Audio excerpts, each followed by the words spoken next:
Nurozka. Ne oldu? Короче, men bu yıl uylanacağım olsam ne? Kim niye orta saçlı öyle? Ha? Niye yapmasın? Kim hatta saçlı? Ya sen 30 yaşındasın, ben 26 yaşındayım. Ben erta uylan geç gerekse arasa ya. Tabii o var bu tabii. Kim buzu da seni? Hiç kim uzatan yok. Ha? Hiç kim uzatan yok. Ha? Hiç kim uzatan yok deyim. Ana niye ortasınız? Ya sen kısa otur öğrenmin beni. Sen o var orta ağzı. O.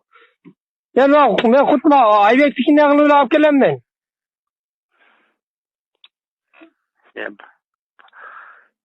Neyse sağa bir buzu atatosu da her gün mü?